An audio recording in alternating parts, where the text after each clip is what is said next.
Well, as usual, we'll start with prayer for teacher and student. Om Sahana Vavatu Sahano Gunatu Saha Viryam Karavavai Tejasvinavaditam Astu Madhudvishavahai. Om Shanti Shanti Shanti. May that one nourish us and protect us both. May we work together with great vigor. May we not unnecessarily quarrel with each other. May our study be illumined. Peace, peace, peace be unto all. So this is Spiritual Seekers question and answer. Why do we label it like that? It's because we are all spiritual seekers in the beginning. When I say in the beginning, it means that our starting point is we are here and we have to get somewhere. But as we progress, or more accurately unfold toward the truth, as the truth unfolds within us, we come to realize more and more that the gaps are less and less until we come to a final conclusion that what we call man, that's mankind, is the same as what we call the universal self. That is, if there is gold, then there's no difference between gold in the ring, gold in the bracelet, gold in the necklace, and so on, gold on the necklace chain, or gold in a gold bar. It is all one substance. Now, how often should we remind ourselves of this? Pretty frequently. That's the aim of studying the Vedanta philosophy. That gives us a practical starting point. It gives us a way of changing our position many, many times, understanding what we might call a relativity of perception. So there's introductory remarks. I'll ask if there are any questions. So, Swami, in connection with Purna's thing of the Enneagram, could you say something about, is there a hierarchy of if people think they're seeking, then there's different sadhanas that they can engage in. Is there a hierarchy of sadhanas? Or are some sadhanas more suited to certain, say, enneagram types because they have, more than others? All right. So there is really only one spiritual practice for everybody, and that is tuning our attention into the glory of what we call the divine self or God. That's really the only sadhana that is necessary. Now, of course, how to do it, that'll be variable.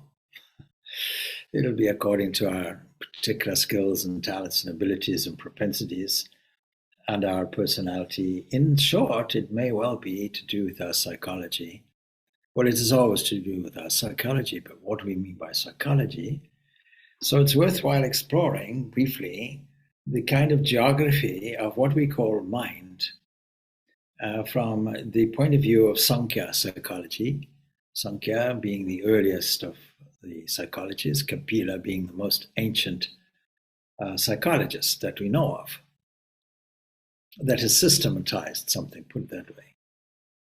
And the philosophy of yoga uses that basis.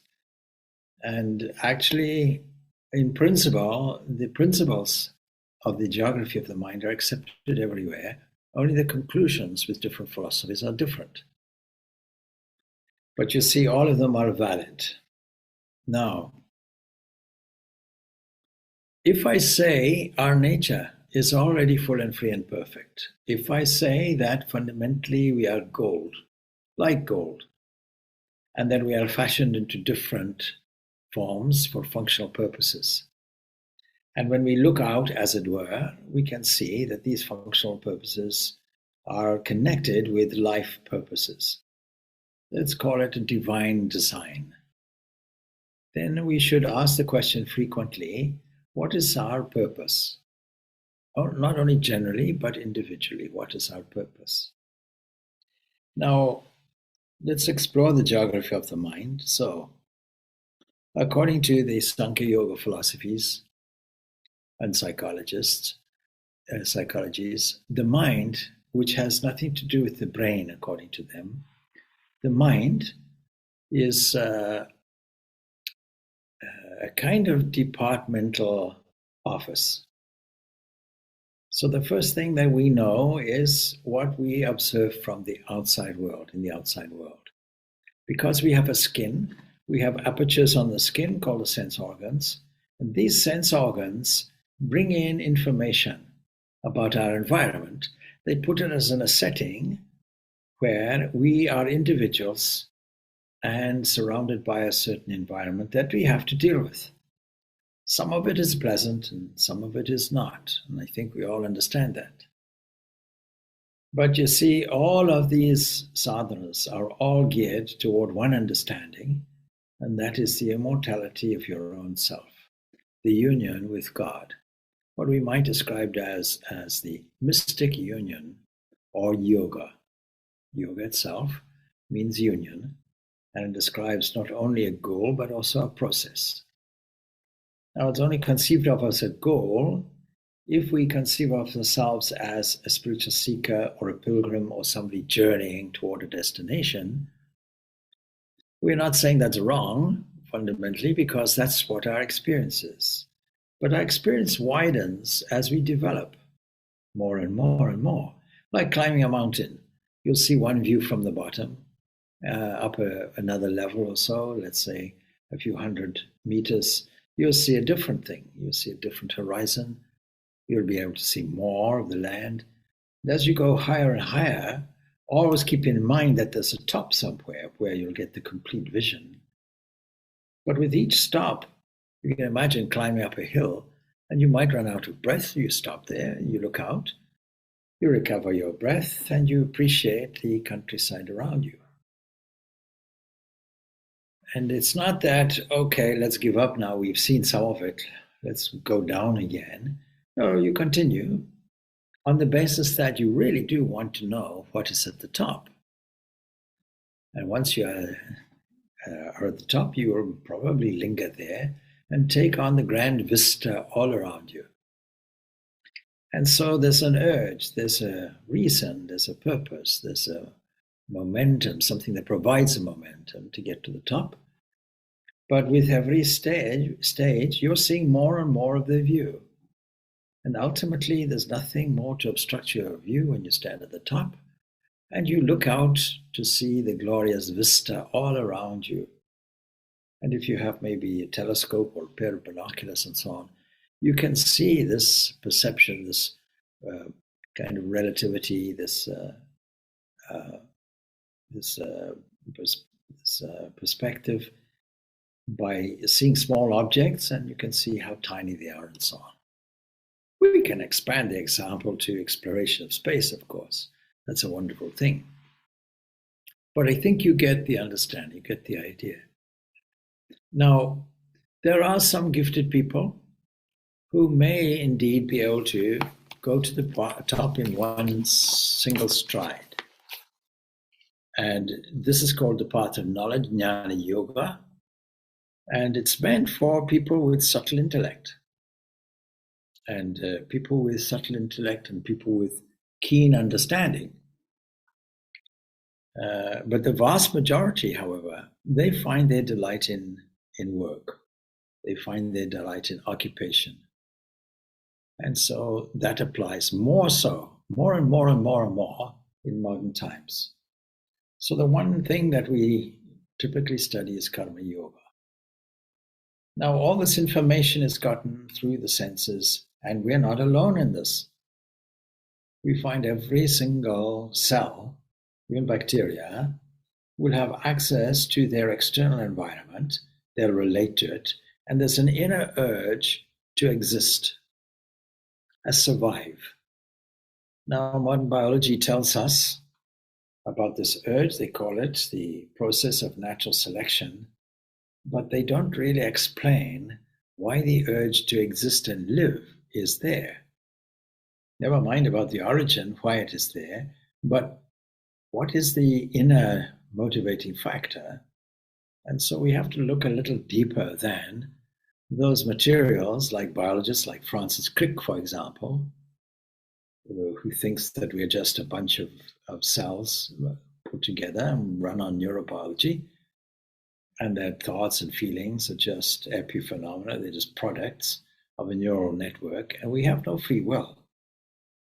In fact, the atheist Richard Dawkins goes even further, evolutionary biologist. He says we are just but lumbering robots, and yet he cannot help using the personalized language for the various cells of the body and the innermost workings, the genome, the genetics of it.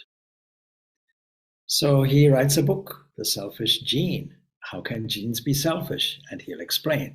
I wrote this title with the tongue in my cheek, but you see, you can't really get away from this anthropomorphism of the machinery that we have.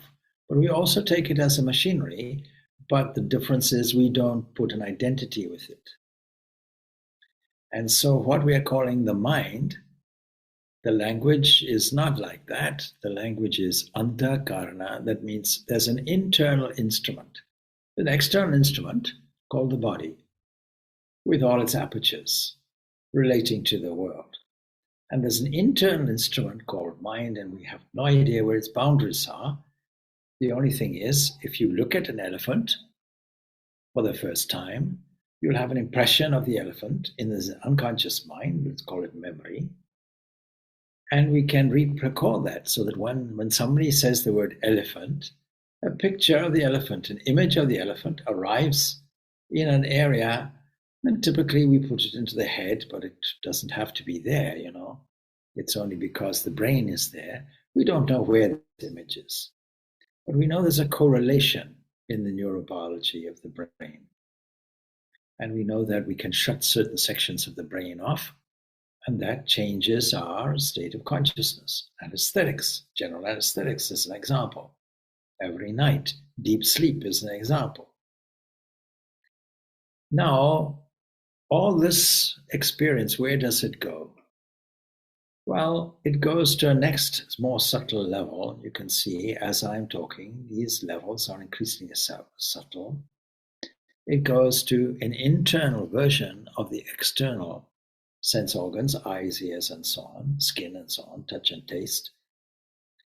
And there are internal organs that represent a certain functional part of the internal mechanism. And these really are the indriyas.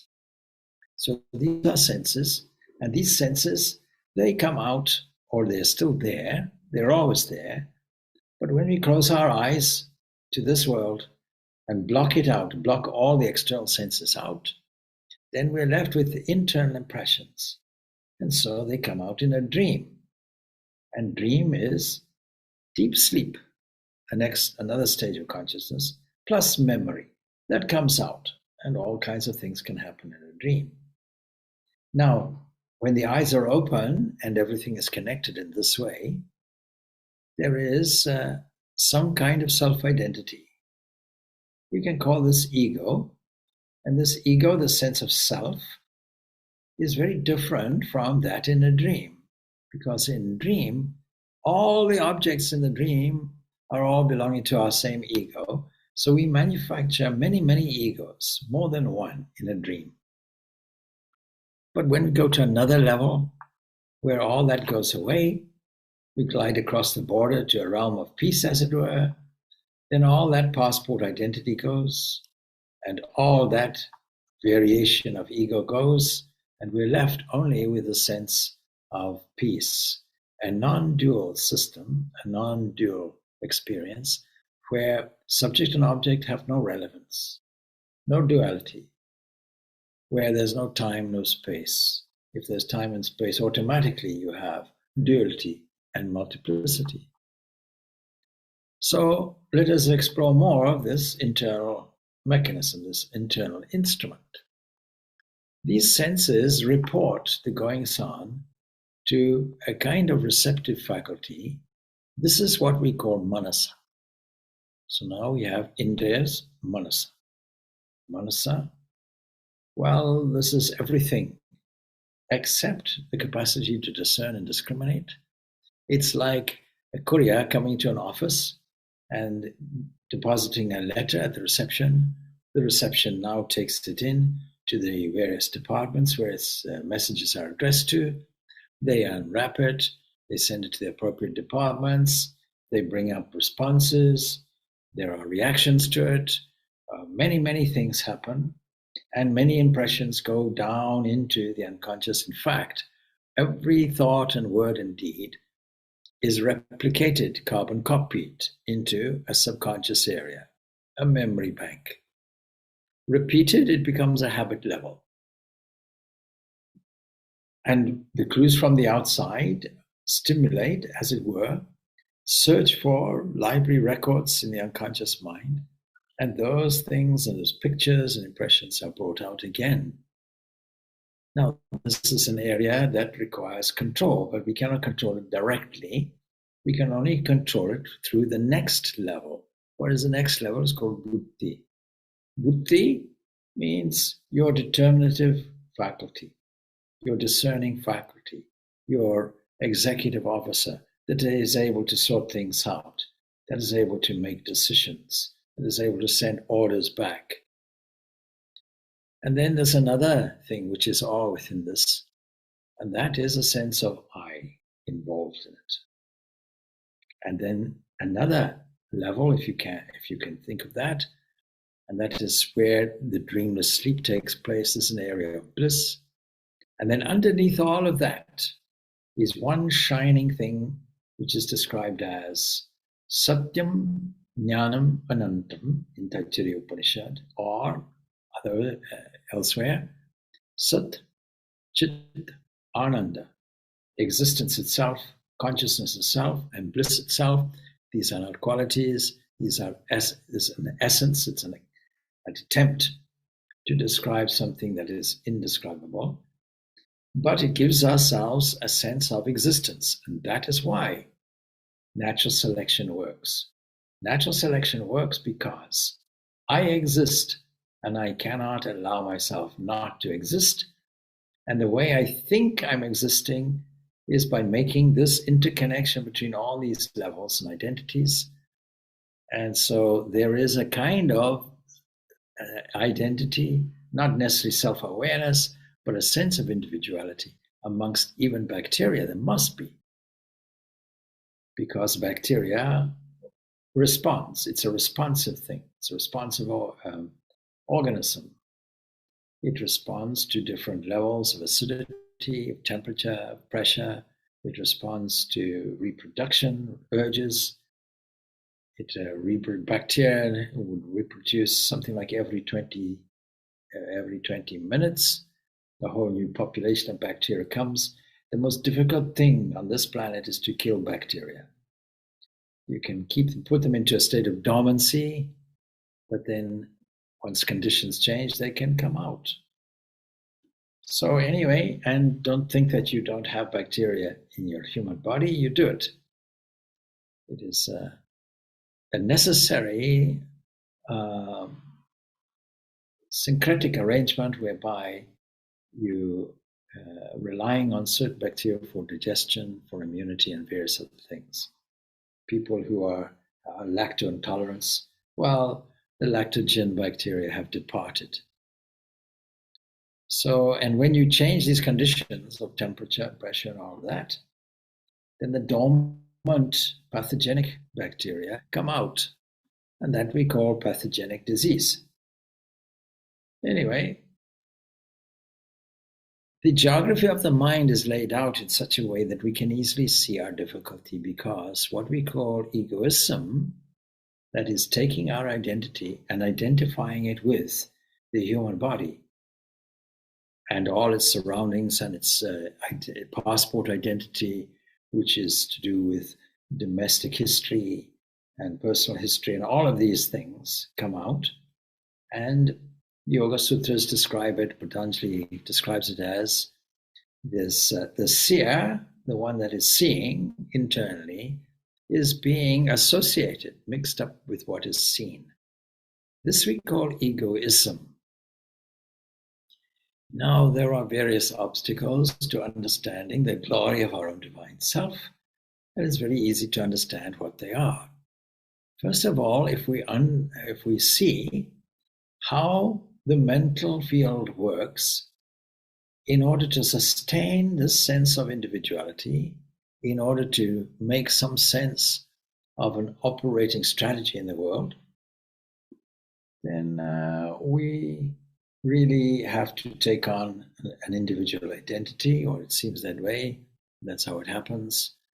But all of this is obscuring the fundamental reality of who we are. So, first of all, if we are to see things more clearly and remove any obstacles to this insight, we have to attain mental purity. Whatever sadhana you have is related to mental purity. That's all it is. What does it mean? It means that we bring out this quality that we have, which is devoid of egoism, devoid of self-interest, devoid of selfishness. And it doesn't really require any religious affiliation. It doesn't require any particular dogma or doctrine. It doesn't require any of these things. But these things are like a scaffolding. They tend to help. And surely because we are steeped in our misunderstanding and misidentification, we are bought into the mistake that we call the world, we will probably need 1,000 tools and repetition of these principles constantly, so that we always maintain our sense of direction and enthusiasm. So the mind has to be made fit for the reception of revelation and grace. And this principle has to be repeated again and again and again and again.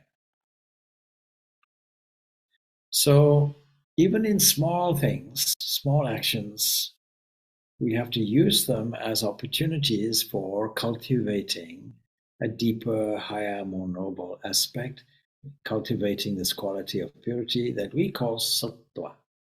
Sattva. Now, all these obstacles in the way, we can start off with the crudest one. We become attached. In other words, the seer attaches to the seen, the body. We become attached to the body. We become attached to the mind. We become attached to the personality. Whether it's right or wrong, we become attached to homes. We become attached to countries. We become attached to just about everything, and it is all to do with this survival instinct. I cannot change. If I change, it'll be a threat to my security. So that is one obstacle, and in order to sustain our attachment, we are pulled toward things which the senses say we delight in this, but they're not that good for us. Or drawn to something which is good for us and which is more profound and has the capacity to purify the mind. The other one increases the density of our ignorance. The other one releases us more and reveals more knowledge to us. One is clouding, muddying. The other one is purifying. One is muddying things. The other one is cleaning things. And a discerning person will soon decide, borrowing the divine light of consciousness from our own inner being that we call intelligence, will certainly decide, just from circumstances, there is a better course of action, a better way of doing things. Now, what produces this urge to go toward desires and avoid fears? This duality, this swing between pain and pleasure, this swing between attachment and detachment, or the swing between different pairs of opposites that keep us going in the game. Well, it comes from one thing, and it is the most difficult obstacle, and it is the one that has produced everything, and that is called aham, egoism. I've heard various people, some Buddhists, for example, who say, oh, you have to get rid of the ego. No, ego is something useful. It's a component of the mind. But the mind, you see, is as material as anything else, and it's just subtlety. So when people argue about the brain and the mind, and whether the mind is the brain and so on, we don't care, because mind is subtle matter and matter is gross mind. And what we think materializes as the matter, and we're responding to matter.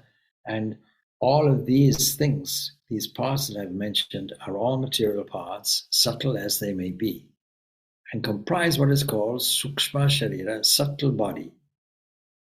But the gross body is there, and the attachment between the quintessential person and the instruments, internal and external, comprises egoism. Now, egoism provides us with a certain approach in life, and that makes egos different. And where did this sense of egoism come from? It comes from a cloud. It comes from a dense mistake. We call this ignorance. This we call avidya, not seeing properly.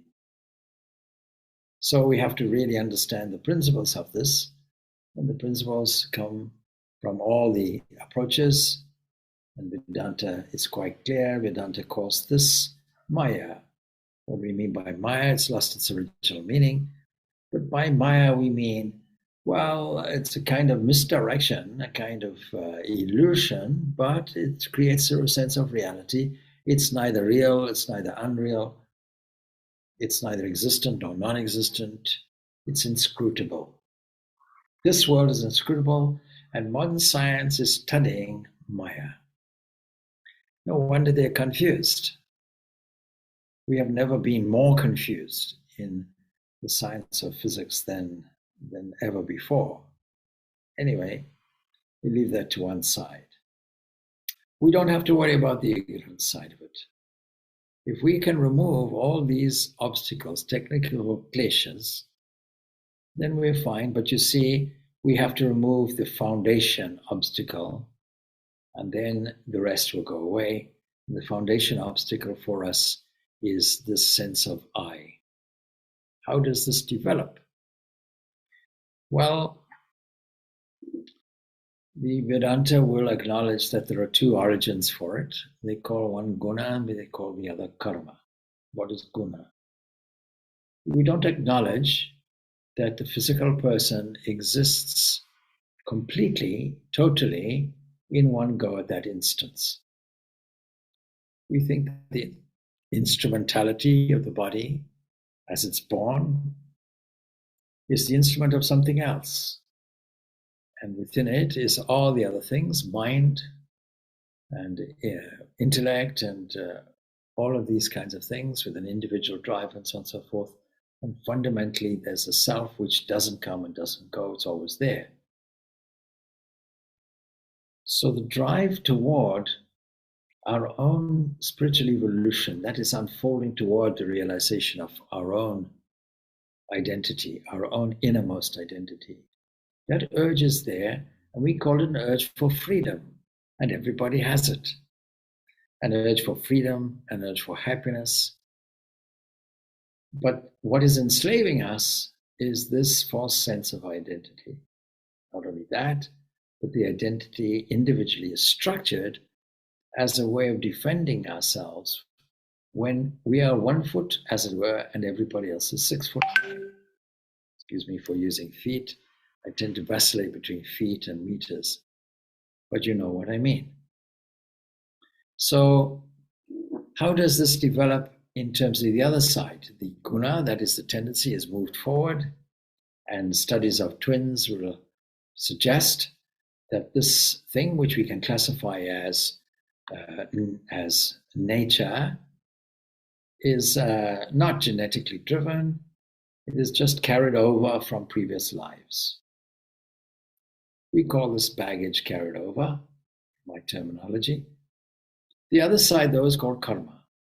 We can label this karma to be this causality law, giving and receiving, sowing and reaping, and so on, And this is entirely the response, survival response to our environment in the form of parents, in the form of many, many impressions that we have around us. And how do we form a defense strategy, some strategic survival strategy that will help us go forward? And so when we are small and other people are big, we have to respond because we don't know any better. We don't know fire is dangerous. Never heard of cars before. We don't know that streets are dangerous. We don't know that it is that toys are not as valuable as we think they are. There are many things, most things we don't know, and a child within the first 2 years of its life has a rapid absorption mechanism whereby they just accept. Imagine now trying to learn a language. Many people are doing it, and adults struggle. But a child within 2 years has learned a brand new language. So the capacity to absorb information is huge. But how to arrange their survival, they have to respond to the demands of parents or those who play the parental role. Because that's the only model that they have. It's the only direction that they have.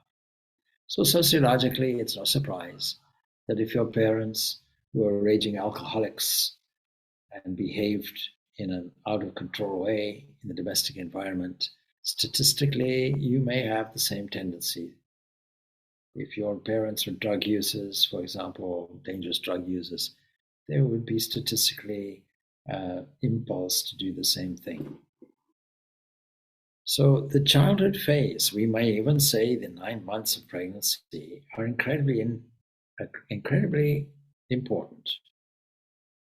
During 9 months, you may say that this is probably the most important aspect of a person's individual life, although they don't look like an individual because they are connected in terms of nourishment, but also in terms of what the parent's thinking is. If the mother is under stress, then the infant fetus will also be under stress. And so from very young, we take on these kinds of behaviors. And we know that it's also physiologically. In India, there is something called a phenomena called thin fats. These are people who are extremely physiologically thin, and yet they have heart disease, they're prone to heart disease and diabetes. Research shows that in the 9 months when they were there as a fetus, the parents were deprived of certain nutrients. They didn't have such a good diet. But after the child was born, the child has grown up to have good diet, exercise, fresh water, clean water, and so on, and yet still prone to diabetes and thin. And they've discovered that, yes, but the fat proportion that they have is as much as an obese person in the Western world.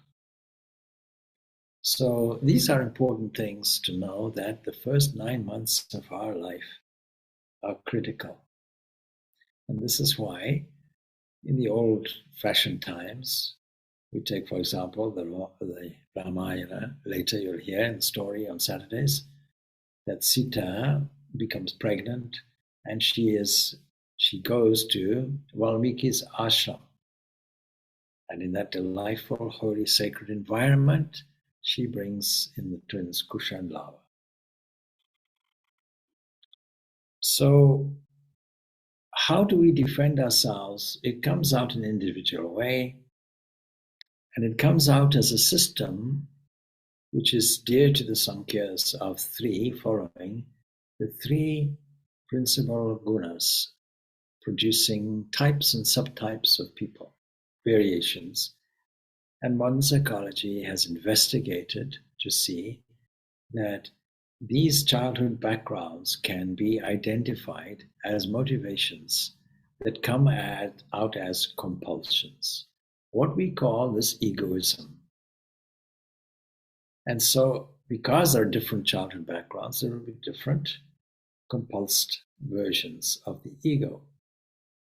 And when we say compulsion, we mean that the demands from outside, we have learned to respond to them in a systematic way that represents a formula for dealing with these things, learned from when we are very small. And research has also shown with identical twins that the proportion of nature and nurture is approximately 50%. It's 50% what comes in, and 50% the nurture side of it. And the Enneagram, which means 9 points, deals with this particular factor. Now, that means Enneagram 9 points means there must be 9 personality types. And then the obvious question is, well, with 8 billion people on the planet, how can you categorize them into 9 categories? And the answer is you don't. Everyone is an individual, but there are variations of 9 factors because there are 9 key motivating factors, 9 key possible environments and responses to the demands of the parents. The obvious example I always give is like this. Supposing a young girl was encouraged by parents and others, siblings and so on, to be helpful. They may realize that a good strategy would be, I get loved and rewarded. A flow of that comes toward me when I help. And so helpfulness in adulthood, which could be an altruistic trait, actually is a compulsive trait because it's seeking a reward of thanks and appreciation. And when the appreciation doesn't flow, it goes into a kind of regressive mode that says, nobody appreciates me, and can go into a kind of reaction and depression. And it is now well worked out how this all works. So what is the use of such an identification? Well, the use of it is that once I identify this particular trait, because this particular trait is the trait I am most proud of, it summarizes my whole self-image and identity. And the proof of that is that if somebody directly and indirectly knocks it, for example, in the example of a helping kind of person, somebody might say, well, I wish you'd be more helpful. And that will be create an overreaction. That would be, well, you've just destroyed my whole self-image here, because I identify myself as the most helpful person. But when you really analyze it, the compulsed aspect of it says, I'm helpful because really I want people to like me. I want people to identify me as a helpful person. I want thanks and love and appreciation to flow to me. And when it doesn't flow, I'm not very happy. In other words, it's sustaining one of the glaciers or obstacles, which is to do with reward and punishment, which is to do with going toward the pleasurable or the preferable, one resulting in pain, one resulting in pleasure, the seesaw thing, sustaining in desire and moving away from a fear. And it is this dualistic operation that we call personal behavior. We steer our vessel through life by using this reactiveness primarily in order to get our sense of freedom, in order to get kind of sense of control. And so this is what this deals with. And so the ultimate way of removing this is this promotion of sattva. The ultimate way would be to deal with the mind, to sustain and develop mental purity that creates a condition whereby the ego as an instrument becomes something that is useful, not something that is harmful to ourselves and others. If it's compulsed, it's harmful to ourselves and harmful to others. So for that reason, there are different kinds of approaches. And these 9 personalities are variations, really, of the 3 types of people that would relate to Sat Chit Ananda, ultimately in manifestation. What do I mean by that? Well, there are types of people who are primarily impulsive. If you ask where is your reaction coming from, they physiologically identify it as the gut reaction, gut instinct, and characterized by a lack of self-control. All of it is lack of self-control, but they're not afraid to confront something. They move toward the problem aggressively. And we can see that biologically, this is the fundamental raw survival mode. It is man's raw human biology. It is an animalistic tendency coming out in a very sophisticated way. Anger is a product of this, for example. Another type of person we know will be primarily moved by the emotional heart, if you like, or the emotional mind. And so they'll be moved in two ways, two possible ways. One possible way would be a broader, wider movement of sympathy and of understanding. And the other one would be introvertedly focused on what is wrong with me, poor me. And I'm trying to analyze, why do I have this great kaleidoscope of emotions that come and go faster than I can deal with them? Why am I always in either a state of elation or depression? There must be some reason. Endlessly analyzing oneself. There's another version of this kind of mind. And then another kind of mind will be something that is more oriented toward thinking, analyzing.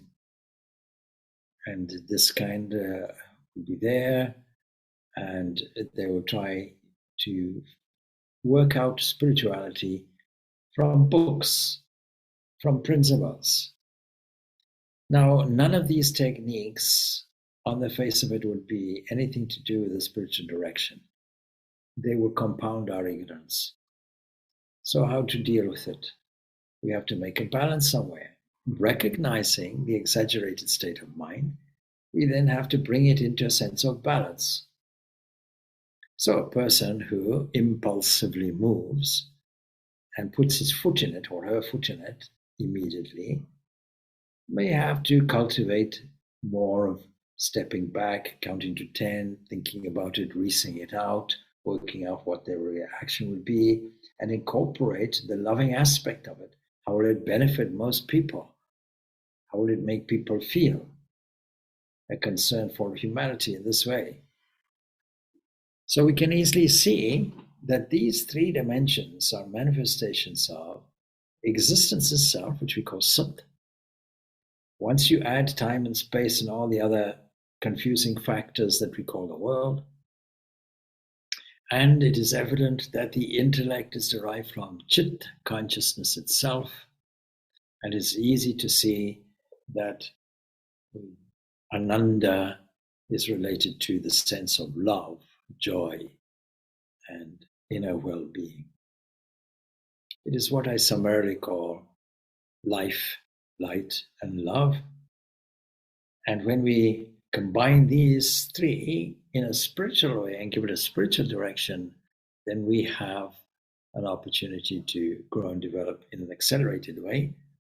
The ego being, or egoism being, the compulsive ego, let's put it that way, the most severe obstacle we have, with everybody saying it has to be dealt with. How can you deal with it if you don't know it or understand it? The Enneagram provides this aspect of it. It helps you to discover which kind of ego do I have. And then, knowing this, I know now how to balance it, how to take away the compulsion, and how to make it useful to others, and so on and so forth. In some way, that's what the workshop is about. So we don't tackle the ego head on. We tackle it with a sense of understanding. Where does it come from? It's not my fault. It's not your fault. It's not the parents' fault. Nobody's fault. Can't blame anybody. But I accept it as a fact without which there's no cornerstone of any personality at all. And then when we discover the delightful aspects of this, the potentiality of it, the usefulness of it, when we see that it can be an open channel for divine grace to flow, then we're happy to retain it. Like Ramakrishna calls it, identifies it as a ripe fruit. The ego has to be made ripe, not done away with, by the way, but it has to be made ripe. Now, there are a number of different ways of doing it, but naturally, if somebody is an impulsive, doing person whose consciousness is orientated around the hands and activity, when sitting down for spiritual practice or calming this aspect of the mind, where the demands from the outside and the inside are having a battle with each other, these are the people who may say, look, I don't know much about your meditation, but as soon as I sit, I'm itching. I'm wondering, why am I doing nothing? There's so much to do. And I give meditation a secondary importance, that kind of thing. So there has to be a technique for them. We actually call this quiet-centered meditation. And then another kind of meditation will not suit the highly emotional type who are internally analyzing all their ups and downs of emotions. If you apply a certain meditation that says, please bring these emotions out and analyze your feeling, you'll push the person into depression. So a stylized version of meditation has to be given to these people. And then those people who are intellectually based, well, these people will have to avoid all the traffic going on in their mind, and then have to evoke a sense of, in normal life, more of a sense of activity and more of a sense of feeling. And so we require a balance, what we call work-life balance. Now, this comes out in the different approaches, the different spiritual practice approaches. We call these the yogas.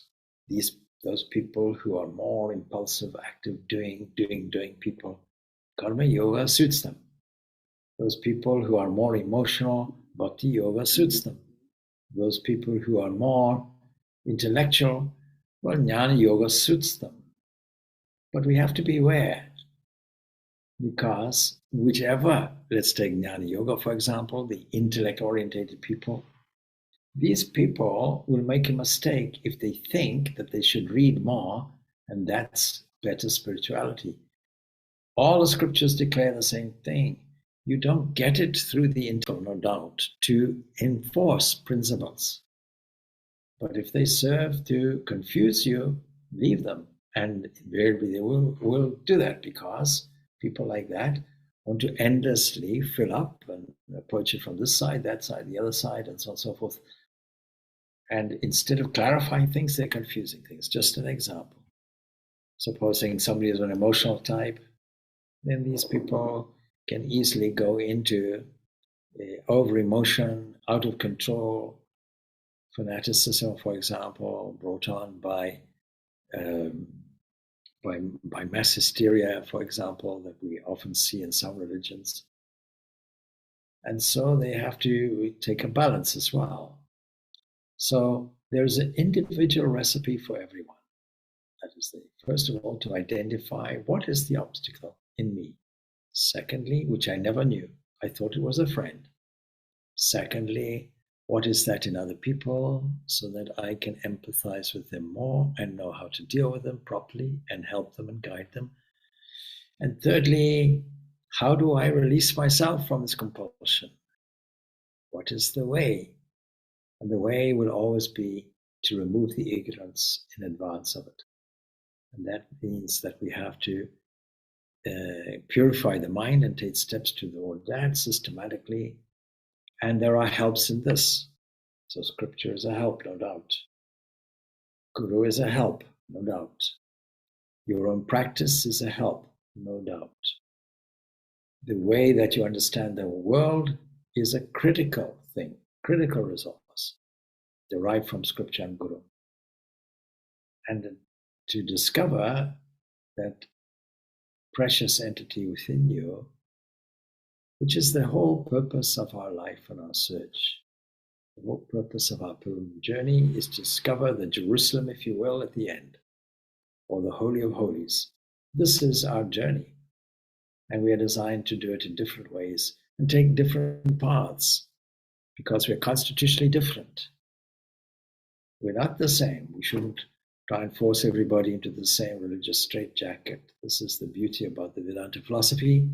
It is both deep and broad and encompasses everybody. And because of that, it is the only formula for dissension and disruption in this world. Whether it is within an organization, or whether it is within a nation, or whether it is in terms of domestic squabbles. This fundamental sameness has to be rehearsed time and time again, repeated time and time again, and then practiced. Well, I hope I spent enough time talking about that subject. Thank you, Swami. Thank you, Swamiji. Thank you, Swami. Okay. So, Shanti, Shanti, Shanti. Peace, peace, peace be unto all. Thanks.